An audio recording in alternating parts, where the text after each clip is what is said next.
we're waking up to our feet, a lot of us for the first time in decades. There's been some interesting research on compression of the toes and how it restricts blood flow to the plantar fascia. The bunion foot is shaped like a modern conventional shoe. All of my shoes are comfortable and they're all cute too. There's a strong pelvic floor foot connection, and so there's modalities for healing diastasis recti after childbirth, and they recommend wearing completely flat and flexible footwear. They need all of that articulation. They need all of the flexibility. Like, you don't want to restrict those developing feet in any way. That's really what it's all about. It's about making it available to the mainstream and accessible to the public. I'm so excited that you're on, because I used to be like, when I was pregnant in 2020, I used to be in this, I think it's called Non-Toxic Mommies Facebook group. And that is where I learned so much about all the baby stuff. And I was trying to, make the best decisions for that. And I had learned about you with the barefoot shoes. Everyone would always recommend your website. So I'm like, oh, you're kind of like a little bit of an OG. Celebrity. So I'm really excited to have you here. And so, yeah, I thought this subject, it seems like a lot of people don't seem to know. And even when they do learn about it, they are like, well, barefoot shoes aren't as cute and blah, blah, blah. And you are all about fashion and styling them to where they do look cute, and you post dupes, which I love. So that was something that I'm excited to talk to you about too. Take us back. Okay, so I think I read that you started having issues with your own feet, and that's kind of what got you into looking into barefoot shoes. So I first started having foot pain actually as a kid, and had orthotics at the age of 9 and some issues from a young age, and was used to wearing supportive shoes, but it kind of kept my issues at bay until I was pregnant with my second child. And it was near the end of my pregnancy. It was actually on my birthday. I went out to dinner and I wore a pair of little heeled booties, little ankle boots, and it jammed my big toe up in this locked position. But I didn't know it at the time, and it didn't get diagnosed for a very long time after that, probably a year and a half. But I kept walking on it, and my big toe wasn't moving, and it got swollen. It got hot. I could barely have anything touch it. By the time my son was born, a couple months later, of course, I was preoccupied with other things, but I was already struggling mobility wise. And in the spring, a few months after he was born, I was like, okay, I have to go try to figure this out. And I went to the podiatrist, and they ran me through the whole gamut of ultra supportive shoes, orthopedic shoes. I was wearing shoes 100% of the time in the house, out of the house, everywhere, because they told me that I just have tricky feet and I need to support them all the time. And that kind of helped keep things at bay, but it really didn't remove the issue. And so I was getting through life with orthopedic shoes and with Birkenstocks, and I had this big swollen, big toe joint. They put me in a boot. They had me go off of my foot for 6 weeks, and everything just got drastically worse. I was in so much pain, and it was so confusing because they were telling me rest and it will get better and it will heal. But the more I rested, honestly, the worse I felt. Yeah, that makes sense. So sometimes you just need like movement, fluids going. And nobody accurately recognized the weakness in my foot that had led to the issue in the first place, because everything was so unstable. And so I was in the midst of this hellish period of time where I couldn't really walk. I couldn't hold my child. I didn't know what to do because following the medical advice was making me worse. And I was just casting about. I was researching, trying to figure out what to do. A good friend of mine recommended that I read Whole Body Barefoot by Katie Bowman. And she talked about strengthening the feet and rehabbing it and treating it like you would, like if you had a shoulder injury. How would you deal with that? You wouldn't just rest it forever, right? Right. Yeah. Put in a sling for the rest of your life. Right. You would do exercises. You would try to mobilize it. and take that philosophy that we use for the rest of the body and apply it to the feet. And that made so much sense. And around the same time, I also discovered the brand Ultra I'm in sorry, what fitness. was that? Ultra. Oh, Ultra? Okay. So that was the first foot shaped brand that I had ever encountered. And I happened to come across it at Fleet Feet, which is a chain that my podiatrist had recommended I get orthopedic shoes from. And I kept going back and exchanging them. They had this exchange policy. So I would wear them for a while and I'd go back and be like, no, it hurts. Like it doesn't feel good. I hate them. And then eventually one of the salespeople brought out an Ultra shoe and it had this anatomically shaped toe box. And I just was like, this is exactly what I need. Like, how did I not know that this existed before? And also, it makes so much sense because I'm looking at the two shoes, you know, the one that I'm returning and the one they gave me. And the one that I'm returning is like pointy at the tip. And here I am with this persistent, severe big toe pain. And every single shoe I'm putting in, even these $200 orthopedic fancy shoes, they're slanting in and not letting my big toe be straight. So things started to come into focus around that time. But I was still in such a low spot that I had to do a lot of work in order to get my foot strength back. And I did not jump into barefoot shoes right away, even though I knew about them and I had learned about them from Katie Bowman and my friend Miranda. So I was aware of this as kind of like an end goal, I guess. Like I wanted to be able to walk without support and to walk barefoot. But for a good year after that, so this was like a multi-year saga. I was doing foot strengthening exercises. I was trying to get comfortable without so much support, but nobody really was there to guide me because I was going against my podiatrist's advice and I didn't have a good I mean, the resources that are available today just weren't available then. Right. So, anyways, this is a really long answer to your story, Yeah, but that's okay. I started wearing my orthotics with barefoot shoes actually. And that was just, I was just trial and erroring. And that ended up working really well for me. So I did that for a good like 6 months and started walking a lot more. I started doing exercise, Pilates, my foot exercises, and eventually I didn't need the orthotics anymore. And so it's been now a good 9 years, I think, since I have worn barefoot shoes without the orthotics, and 10 years of wearing them with an orthotic.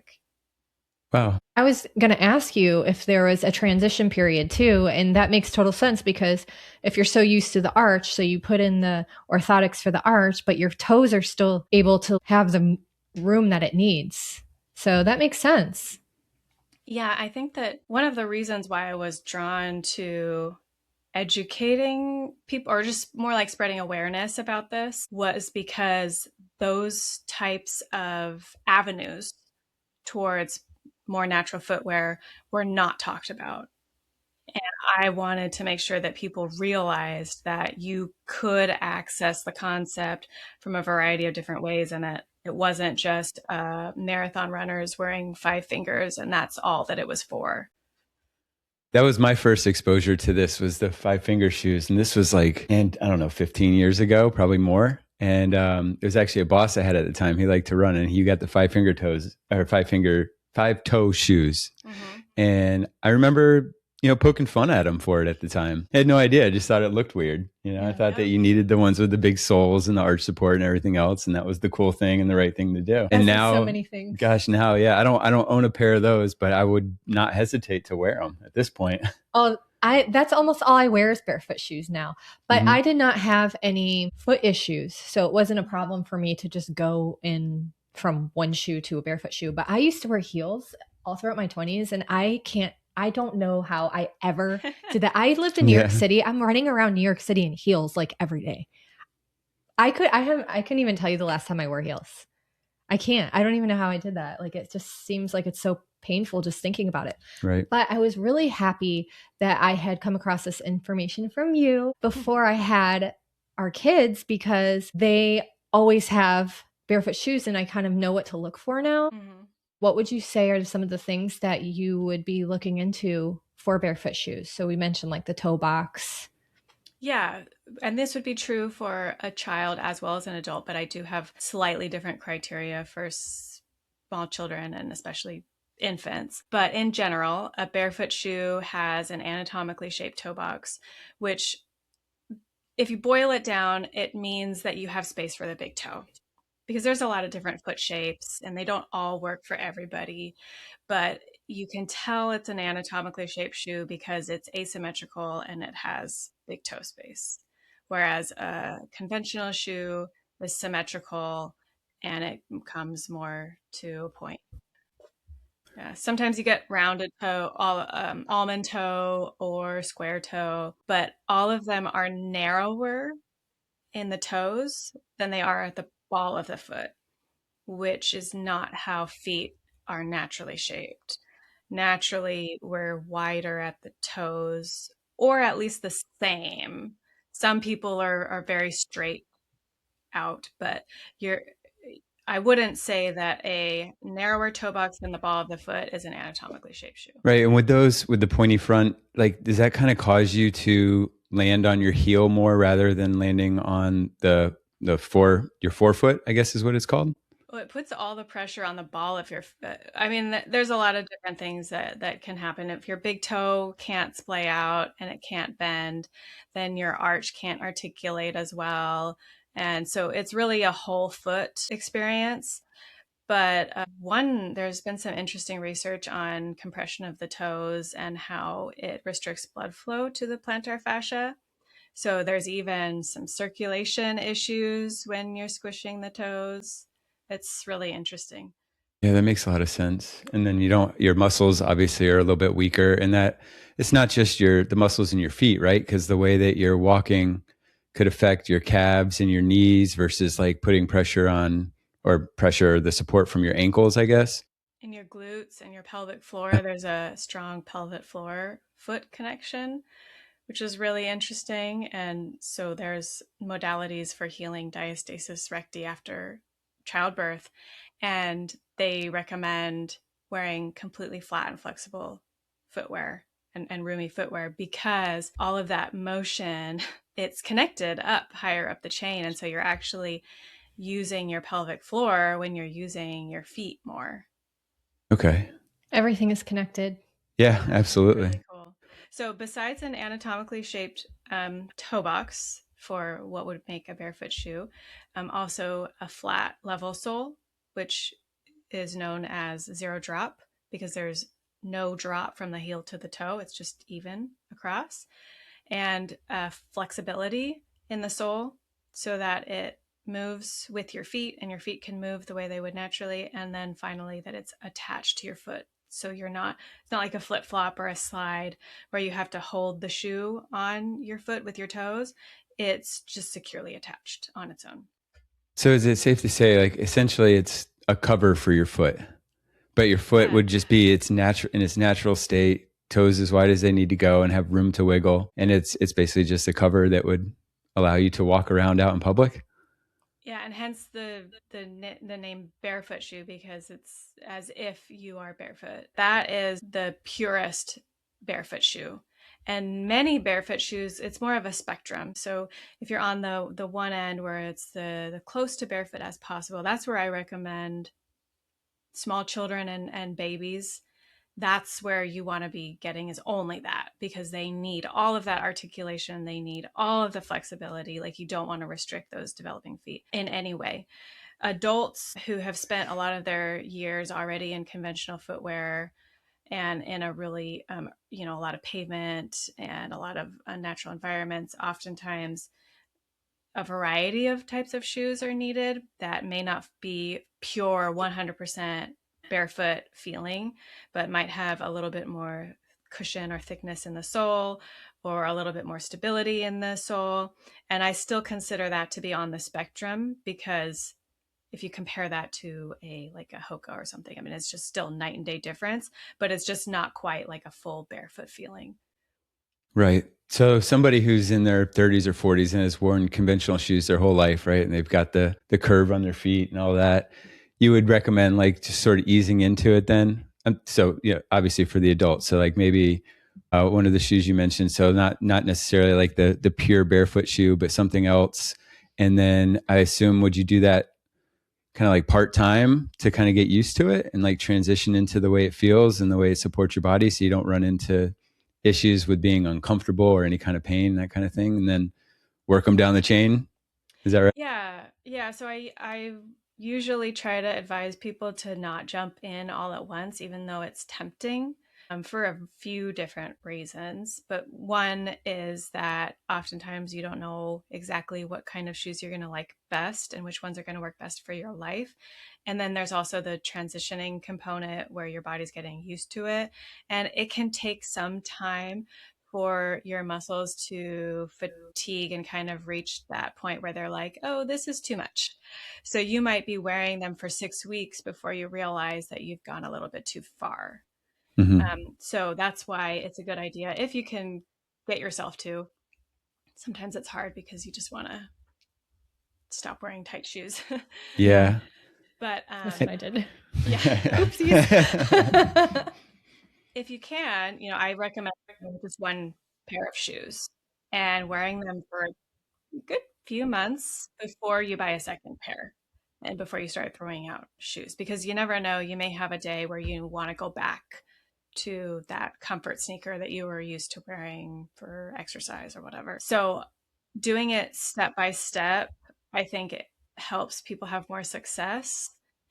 It's the people that dive in, get rid of all their shoes, spend a lot of money on new ones, and then 6 months later, they might realize, actually, these shoes that I bought don't fit me super great, or I realize I have different preferences. I want them to be this amount of thickness, and I got them all this amount of thickness. So you figure it out as you go along, because the reality is we're not used to paying attention to how our feet feel.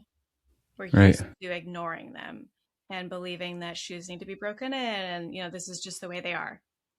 Yep. So it's a new paradigm, and we're waking up to our feet, a lot of us, for the first time in decades.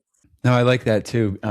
So we've worn barefoot shoes for a while, and honestly, like I try not to wear shoes as much as possible. So working from home makes that a little bit easier. But in the past, and I think what most people would do is you don't pay attention to your feet, like you're saying. So then at the end of the day, when your feet are sore and you're tired, like what do? You take your shoes off, and that's your relief. But now that we've been wearing barefoot shoes, like you don't need that relief. I never find myself, I just thought about this. I never really find myself thinking, God, I can't wait to like get my shoes off because they hurt or it's constricting or anything like that. Like you just feel normal. Yeah, it's a whole new world, and I love that. And I love being able to get dressed up for things and to not be uncomfortable. I hated that growing up, and I would have these cute shoes and I would just hardly ever wear them because they were so uncomfortable. But when I did wear them, I was like, oh, these are so cute. It was just this like marriage of beauty and pain always. Like I just always believed that they had to go together. And so then the rest of the time, when I just couldn't handle the thought of being in discomfort, I was wearing my less cute shoes. And I don't have that choice to make anymore, because it's all like all of my shoes are comfortable and they're all cute too. Oh, that's great. So it's just a lot more fun, I think, because there's so many more options, and I never have to feel uncomfortable. I love that. It's like you would always, like if you're wearing heels, you'd have flats in your bag, Yeah. right? For later on in the evening or whatever it was. But even with sneakers, I have these pair of really like cute sparkly sneakers, and they're one of my favorite, and I can't wear them anymore because they're thick. They're so like hard. There's no flexibility. And then the toe box is like way too narrow, which over time, wearing conventional shoes that have narrow toe boxes, what does that end up like? Could that lead to things in the future when we get older, like problems with our feet? Yeah, I definitely have seen a lot of correlation between that. And it just makes intuitive sense that, and there's research on unshod people versus shod people, that basically bunions happen in primarily in populations of people who wear shoes. And that if you don't wear shoes, you don't get bunions. So that suggests that it's the shoes that people wear that contribute to the formation of bunions. That's Right. not like a 100% causal relationship, because there's a lot of other things that go into it, like lifestyle, and ultimately the strength and stability of your feet impact how much you're going to be affected by the shoes that you wear. But it seems clear to me that the shoes that we house our feet in the majority of the time are going to start to mold them. And we see this with like corsets, or they in Africa, some tribes have those Neck rings. I was just neck thinking it's kind of rings. like body modification in a way. Yes. So intuitively, we've seen examples of this, and we know that our bodies take the shape of the containers that we put them in. And so if you start putting a child's feet in a rigid, pointy shoe when they start going to school, and they wear that for 8 hours a day, every day for 30 years, then by the time they're 35, makes sense to me that there would be a bunion. Like how you say it makes intuitive sense, because that's like the best. I think that's the best way to say it. It really does, especially with a kid who's you're born with a body that is meant for this life. It's perfect in every way, and to put it in a container, like you say, that's just going to change things and change things negatively. It's just it doesn't make sense. The shape of a bunion foot is a mirror of a tapered shoe. I mean, it's the same shape. And so that also is pretty damning, in my opinion, that the bunion foot is shaped like a modern conventional shoe. Yeah, wow. How long, and when you start to transition into barefoot style shoes, like how long before you see some sort of results? Like you start to feel better, a little more comfortable, and a little stronger? It really depends on the person, where they're starting from, and what they might be doing elsewhere in their life to support their transition or strengthening their feet. But simply just walking around in minimalist shoes for 6 weeks has been shown to increase the muscle size in the feet. Oh, So, great. very passively, you're getting strengthening happening simply by doing your normal life in minimalist shoes. Okay. And so bunions, plantar, I always say this wrong, fasciitis, Fasciitis. and also even like back pain posture. Those could be some signs that maybe somebody may want to take a look at barefoot shoes and see if it could be an option for them or transition into them. Yeah, any kind of toe pain, metatarsalgia, ball of the foot pain, hammer toes, bunions. Plantar fascia is a little tricky. Plantar fasciitis, because sometimes people who transition to barefoot shoes too fast can actually get this flared up because of going from a heeled shoe to a zero drop shoe. That lengthens the tissues, and so that can cause a little bit of strain. So if you're used to wearing a lot of heels, or you run and walk a lot in a heeled shoe, I would just be mindful about gradually going down and making sure you're stretching your calves and your hamstrings and taking breaks as needed. Low back pain is a good one to bring up, because heels on shoes can exacerbate that. And I have definitely noticed myself that heels hurt my back, and they did before. And so that's one of the things that I'm a lot more comfortable. And I have a few family members that have had back issues. And that was when afterwards they were like, oh, anytime I wear even a small heel and I'm on my feet all day, my low back. So then they've been trying zero drop shoes, and that's been helping them. Oh, that's great. Gosh, I would not even want to know what that did to Carrie Bradshaw's feet. Who invented heels? So a lot of people that are probably listening, probably nodding along, but they're probably like, okay, I don't want to start wearing weird looking shoes, like wide looking shoes. How did you kind of get past that in the beginning? Well, I didn't really have a choice. It was like, do I walk or do, Yeah. Yeah. or do I wear That's the the clown logical shoes? way to Yeah. look at it. So, I mean, I was like past the point of, I was in survival mode. But I'm going to be honest with you. I did not like the look of my Ultra sneakers at first. And I'm not really an athletic sneaker type of person anyways. So I do understand that there is a cultural component of what we consider to be attractive that can be a hurdle for people. I say find something that you like, and typically casual sneakers are the most normal looking, so normal, quote unquote. The wide toe box casual sneakers look the closest to a typical sneaker. So that is a good place for a lot of people to start. It's also a nice comfort shoe for walking, and just a good way to try it out. And there's some brands on Amazon and some more affordable brands that are about $40, and they look just kind of like normal retro kicks or, everyday sneakers. Pretty unobjectionable. They're pretty mainstream looking while still giving you those benefits. And I think that's a really good place to start. Pick just one style of shoe to try, to swap it out, something that you'll actually wear, and then just go from there. That's a good challenge. Just swap one of your shoes. Yep. Get started. Tell you, like when we're out and about, I'll see minimalist shoes. I'm like, hey, that's a nice shoe there. Like I notice it, and they're looking a lot better these days. Mm-hmm. I think so. The styles are really cool. Yeah. Oh, yeah. The other thing too, and this might be kind of weird, is if we're out and about and people don't have shoes on, maybe we're at the pool or something, I might look over and be like, hey, that person's got a nice toe box over there. Like I'm impressed. I'm like, yeah, that's the way to go. Yep. I go through my life now looking at people's No, I'm feet. trying. Yeah. That's so funny. So would you say that probably the biggest mistake that people would make switching is probably just switching all at once a little bit too fast instead of figuring out like what works specifically for them? Yes, I would say that the speed is usually the downfall, is Yeah. getting a little overexcited.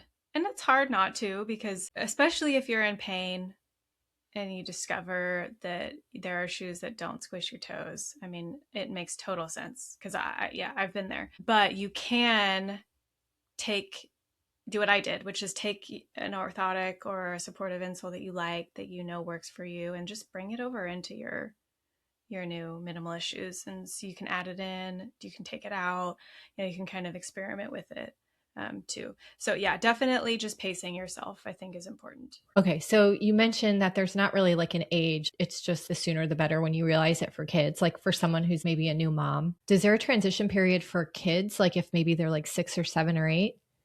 Typically, no.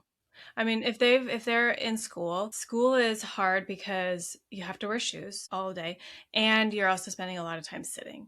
And that the combination of those things is hard on the feet. So it's possible, especially if there's maybe some pre-existing musculoskeletal things. But at that age, kids are still very flexible in their joints, typically more lax in their joints.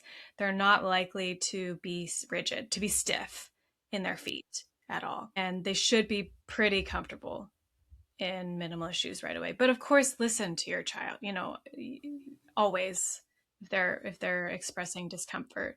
But I would be surprised if a child that young without another pre-existing condition would be uncomfortable in barefoot shoes. I think it would be the opposite. Yeah. I think like their bones are softer too. So that probably helps too. I know with like oral health at least.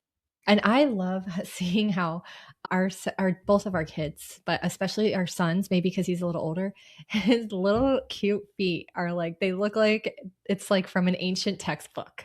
They're so wide, and I just love it. I do too. I love it when he climbs a tree or something, you can see it, and like how you can use your toes. Yeah, just like that. Yeah. And it just makes a lot of sense. Yeah. For a kid too, is there any, so if you switch them to the minimalist shoes, more barefoot, you're not going with the conventional shoe, is there any downside to that? Like, is there any benefit to the conventional shoe that would be lost?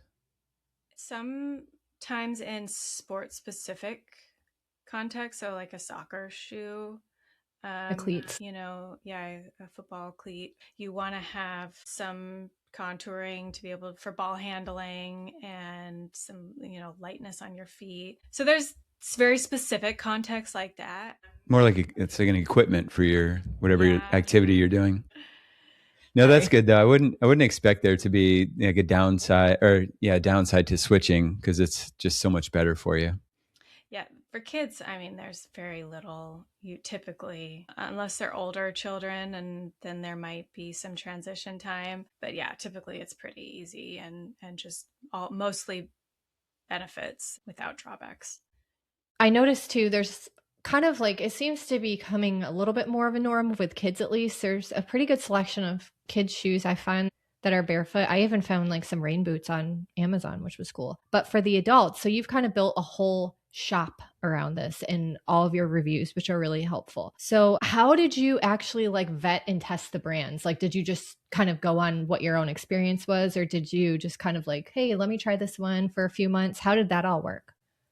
So I started reviewing formally in 2018 and writing them up on my blog and on my social media. And then it was 2 years later that I started the shop with my husband. We co-founded Anya Shop in 2020. And so I had been testing shoes at a pretty good pace for the past 2 years. So I had an idea of what was needed in the US. And it was very much just trying to offer something that wasn't available rather than competing with other barefoot shoe brands that are already here. And that's an unusual position to be in, but I've loved that throughout my time in this space, is that I'm kind of on all sides of it. So we sell barefoot shoes in our store, but I promote all of them on my blog. So I have this kind of like cross section of being friendly with everybody and just wanting to support everybody. Yeah. Even though I do have my own store, there's so many US brands that are doing amazing things. And we try to bring in complementary options that can add to what's available in a meaningful way, just so that more of our needs are being met without having to spend a whole bunch on shipping and, lots of complications with returns and all of that from overseas. So essentially, I'm testing shoes all the time. And it was that work that had helped me know what would be good products to sell. And I'm really neurotic about it, actually. I refuse to sell anything in my shop unless I've personally worn it, because we're not just selling products. I mean, these have to meet our criteria of being good for feet and also being a good fit for as many feet as possible. So I kind of have a sense now, after doing this for 6 years, doing this shop for 6 years, blog for 8 years, what tends to work well and what are the things to look out for. And yeah, so I'm very particular about what we sell. It doesn't get much better than that. Someone who you don't have to create the product, you lived in the product. So that's even better. I love that. Yeah. Which style would be your top seller? It's seasonal, so it kind of depends on when you ask. But we have a few that tend to be bestsellers year over year. So there's the Shapen Orchid and the Shapen Poppy, which are two women's flats that are good high heel replacements. They're really elegant. We have Labousse sandals, which are a strappy sandal that is a bestseller, like literally year after year. Dahlia loafers, so it's like a classic business loafer, but with a wide toe box. I have some classic black lace-up boots from Pirco that are, so those 5 literally every year are in the top 5 bestsellers. It sounds like those would cover. Yeah. Sorry, go ahead. Those do. They cover. If you have those 5, you almost don't need any other shoes. Right. That's what I was just thinking. It's got all the events and all the situations throughout your day covered there. But you mentioned in the US. So is the shoe market, the styles different around the world? And Because I've never really thought about that, I guess. I know different cultures have different styles, but was your comment more towards the styles and availability elsewhere, or just manufacturing? So it would be the styles that are available elsewhere. That in the US, for a long time, the brands were primarily doing athletic and more men's focused casual styles. Lems, Zero, Ultra, great brands, but not ones that filled my closet with, like what I wanted to wear to work or to date night or, stuff like that. And Europe has done a really good job for a long time with manufacturing those more dressy lifestyle shoes or more style focused, not just for women, for men too. Like men's dress shoes are really difficult to get in the US. There's more options now, but for a while there was nothing. I hate wearing dress shoes. They're so uncomfortable, especially for men. Yeah. We always carry a few men's dress shoes for that reason, just because we don't do a whole lot of men's products, but we have a few sneakers and a few men's dress shoes just because we felt like, gosh, these are so needed in the US. That makes sense too. And you have a nice male perspective from your husband too. So that's awesome.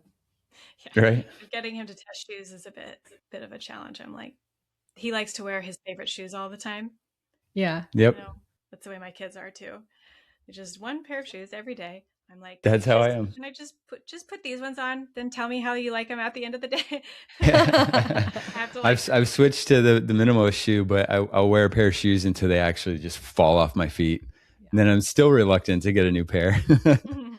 Oh, I wanted to ask you, what about socks? Do socks have any effect on your feet development? They can. They are pressure. They apply pressure on your feet. So it's the same. It's not as strong of a force as a shoe, but it's still a force. Yeah. So especially if you're wearing tight, too small socks and your foot's growing, you're a child, then that can definitely impact your foot development and your comfort levels. And I am really particular about my socks too. And it was kind of funny. I did not realize it was happening, but I started wearing barefoot shoes. I didn't even think about my socks, but I just kind of stopped wearing socks because they were annoying me so much. And so then I'm wearing my shoes barefoot all the time, which is fine to do, but sometimes it's uncomfortable. Like, maybe your feet sweat or you make your shoes dirty, and it's harder to clean them. And finally I tried toe socks, and I was like, oh, it's not that I don't like socks. It's that I don't like normal socks that are too tight. Yeah. And so now I'm like 100% toe socks. They have anatomically shaped socks, just like they have anatomically shaped shoes that have a big toe pocket. I still can't wear those because it's like when you put your foot in the shoe, it like pulls it back, and I don't want anything pulling on my toes. Yeah. So I am 100% toe sock person. My 13-year-old is the same. We both wear toe socks only. And then my husband and my younger refuse to wear toe socks. They can't stand it. And they wear anatomically wider socks. It's just kind of like what we mentioned before. It's just all about preference. Everyone's different. Yeah. Right. And I'm all for barefoot as much as possible.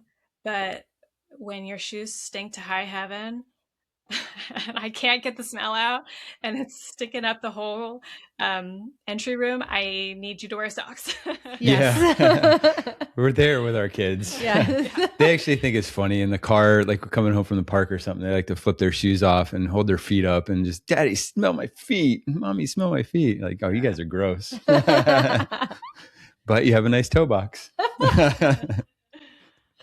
You guys started the first Barefoot Shoe Expo. So how did that come into play? Because I think that's awesome. It's just kind of normalizing it more and more and opening up the market for more, which I think is great. How did you guys decide to do that? So this was really a brainchild of, I don't know which one of us it was that came up with the idea first. But so Justin, my husband, co-founded Anya Shop with me. And then my assistant, Samantha, has been with me since 2020 as well. She mostly works on the blog side and the expo. She doesn't work on the shop. But so Samantha and Justin and I have worked as a team on events for a long, long time. And I love them. We just get along really well. And they're so instrumental and pivotal to where we've gone as a company, but they're always behind the scenes. So you have to know how important they are to everything that we've done. So the three of us, it was mostly them, because I'm always like, I don't want to do more things. And they're like, would be such a great idea to host an event, bring a bunch of shoes, like do a traveling pop-up show. They had all these great ideas. We decided to try it first as a warehouse event at our shop warehouse when we first got one. So for a few years, we were in our garage, then we were out of a storage unit, and then eventually we moved into our own warehouse. When we moved into our own warehouse, we opened up the door and we had an in-person event, but we wanted to open it up to other brands. So we called it a Barefoot Shoe Try-On event. And we contacted other brands and asked if they wanted to participate by sending samples for people to try on, like in a full-size run. And then we put QR codes if they wanted to shop, and discount codes if they were applicable. And we had about 100, maybe 125 people come, which was very cramped in our small warehouse at the time. And that was in 2022. That was our very first event. And then this was back when we still thought it would be great to do a traveling show. Still a great idea, but logistically too much for us. We asked everybody where they wanted us to go next, and they voted for Minneapolis. So we did the same kind of event in 2023, called it the Barefoot Shoe Try-On event. This time, some brands wanted to come in person. So we had a handful of people come and staff their own table and interact with people. And then the others, we managed for them. We just put samples out. And so it's still kind of casual, try on event. It wasn't a full convention, a full expo. We had 800 people come in Wow. a center. Yeah. And we had to stop advertising. Like, we talked about it for a few weeks, and then we're like, we can't have more people come. Like, they're not going to fit. So we took it down and we didn't talk about it for the last month. And then after that, we let people vote again. And we decided, let's make this a convention. Let's make every brand able to sell their shoes and staff their own booth. We'll have like formal vendors, booths, layout on a map, tickets. And we did that in Chicago the next year. And we had about 1,800 people come. That's awesome. It was the same kind of thing where we were absolutely at capacity. Like, it was very, very cramped. And then after that, we realized that we probably had to find a home for it, and that it was logistically too much to have it be a convention and have it move every year. So we went to Denver the next year as a trial, and we didn't love that. So we came back to Chicago, and we're going to stick in Chicago. So the very first year that it was officially called the Barefoot Shoe Expo was 2024. So we've had 5 events, but the first 2 were try-on events, and the last 3 were expos. And it's been crazy to see in the past 5 years since then how many events have been popping up around the world. And that is really cool to see, that there's just this desire for community and also for touching and handling the shoes in person, having these experiences. And so many of the people who come are, yes, enthusiasts, lots of people who are very passionate about it, but so many people who are completely brand new, and they just don't want to order online. They just want to experience it. They just want to know what it's all about. And I love that. I love seeing these people come in whatever shoes. Who cares? Like, we don't care what shoes you're wearing. They're here to experience it. And that's really what it's all about. It's about making it available to the mainstream and accessible to the public. I love that. We'll have to go to the next one. Yeah, absolutely. When is the next one? So we're doing them in May. We haven't officially announced the 2027 dates. It should be around the same time in May in Chicago next year. The website is barefootshoeexpo.com. Perfect. Is that crowd, is it like a lot of sneakerheads and like shoe people, or is it people who want to move into minimalist shoes for the health benefits? Kind of, I'm sure it's kind of a blend, but Yeah, I think I mean, if you're into barefoot shoes, it's for the benefits, right? I mean, I think that there is a counter movement that is purely fashion. That happened in 2004, where Five Fingers were this like counterculture, almost like subversive shoe style on the runway, is odd. And that has come back around again. So you're seeing it as a fashion statement. good. That is a smaller subset of people than the people who are here for the benefits, because trends come and go. But if you're flying out and you're booking a hotel and you're spending 2 days at a convention and attending workshops and trying on all these shoes, it's because you believe it's making your life better, not just because you like five toe shoes. Exactly. Mhm. If you just like five toe shoes and you're just going to go on your website and buy them Yeah. Right. and call it a day.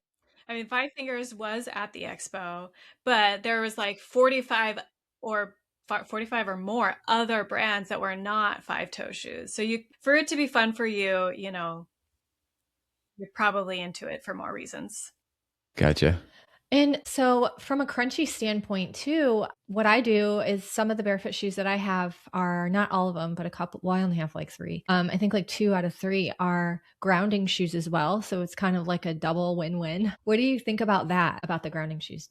So I don't know as much about that as I do about all the other aspects of barefoot shoes. I've watched that documentary that was really popular. I can't remember what it's called at the moment. I watched one of those documentaries, and there are definitely grounding shoes that I recommend. Like, I love Earth Runners, and there's this Grounds that I like. I personally haven't noticed a huge difference wearing those versus wearing my other barefoot shoes, but I also try to walk barefoot as much as possible and not even have shoes on. And I get a lot of benefit from walking barefoot on the grass. So yeah, I'm not entirely sure, just because I haven't noticed a huge difference for me, and I would rather just take my shoes off. Oh yeah, that's definitely the first option I would say for sure is Mhm. to just go barefoot when you can. But yeah, that's cool. So I have one of my brands I have is Grounds. I have Grounds, Groundies, and then I have the VBO. Actually, I have like 4. I have the VBO Barefoot. Yeah, I like those a lot.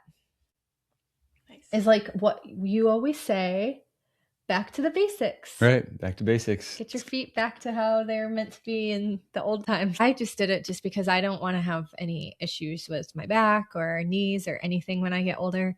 So that's why I was like, you know what? I think I'm just going to go down this road. And I think I cannot remember the brand, but I can go look on your website. You had on in one of your Instagram posts. I want to get them. They're so cute. These sneakers, they looked like they were kind of suede. I think they came in 3 different colors. I love stripes, maybe. I think they did have stripes on them. I'm going to post them on Instagram too. So I'm not leaving anyone hanging.